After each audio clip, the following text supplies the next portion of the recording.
Hello everyone and welcome back to another video on Python for beginners. In the previous video, we did learn about variables. Today, we will learn a bit more about it. So before moving on, don't forget to like, share and subscribe to the channel. Also click the notification bell so you will get the first update of when I post new videos. So let's begin. In this video, we will talk more about memory consumption by the variables and what happens when many variables are created. So let's open our editor and move ahead. So here I have my editor and now I will create a variable called n in it and I will assign a value, let's say 10 to it. So now what is happening inside the system?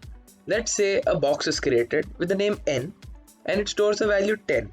This box also has its own address. Now how do we get the address of any variable? For that we can use id and in the brackets we can write the variable name. So in this case n. Now hit enter. So we can see this is the address where n is stored. Now it does not matter which variable you use, you can use any variable. Let's start with another variable. So I'll take name and in that I'll store John. And now we'll fetch the ID of John or the name. See, now these two values are different and we have two different addresses. So now name has an address and n has an address. Let's try something different. Let's say if I take a variable a and give it a value 15. Now I'll take another variable b and I will write b equals a, which means I'm assigning a's value to b. Now can I do this? Yes, I can. So I click enter and it's happening. So in this case, we might think that there are two boxes being created, a and b, both containing value 15 and different addresses. Well, let's verify this. So I'll write id a and hit enter and then I'll write id b. We can see that the addresses of both a and b are same. This is a unique feature in Python that whenever we create multiple variables and those variables have the same value, these both variables point to the same box. So then more variables and more boxes are not created, which helps in saving memory.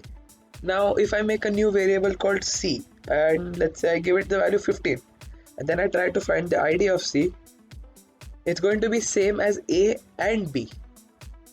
Now what if I change the value of a? So let's say we make a equals 20 and then I check the value. Oh no, not value, address. So now I'll check the address of a. So it's id a and yes, we get a new different address. But will this affect b? Because we had written b is equal to a.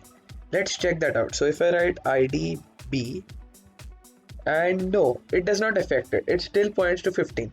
So now a is pointing to 20 while both b and c are pointing to 15. What about changing the values of both b and c? So now I'll write b equals 18, let's say, and then I'll do c equals b. So both b and c should point to 18, right? Let's verify it. So id of b, it gets a new id and then I do id c. Yes, so both 18 are getting pointed by b and c while a is pointing towards 20. But what happens to 15? It is still there in the memory and no one is using it. That's where a new concept called garbage collection comes in. To explain it simply, whenever there is a value which is not being used by or which is not being pointed by any variable, it goes into garbage collection. Now, how about creating constants? Now, what is a constant? Well, as we know, variables allow us to change the value of it, while constants will not allow us to do so. So whenever we create a constant, it will have a fixed value which cannot change. Now can you create a variable constant? And only in programming you can do that, but unfortunately in Python you cannot. So in Python what we do is we show our intention by saying that yes, this is a constant by using a different naming format, and that is using capital letters. So let's take the most known constant to everyone, that is pi. Normally pi is 3.14. So we'll write that 3.14 and enter. So now pi has the value 3.14. Now we know that pi is a constant, but in case of Python does not have pi constants, so we can actually change the value of Python. But when programmers usually see the code, and when they see that yes, there is a capital letter, that indicates that it is a constant. So we just show our intention that it is a constant, but it is actually not a constant. Now we can also check the type of a variable. Now what is a type of variable? We will learn that in brief in the next video. For now, I'll just show you how to find the type. So for that, we can use type, and in bracket we can write the variable name.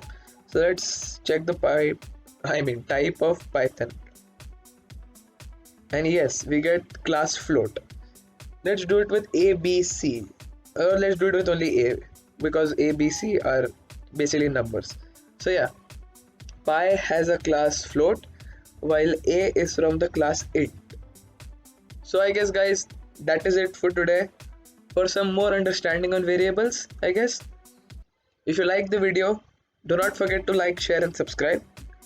Hit the notification bell so you will get the first updates on whenever I post new videos. And I will catch you guys later in the next video. Bye bye.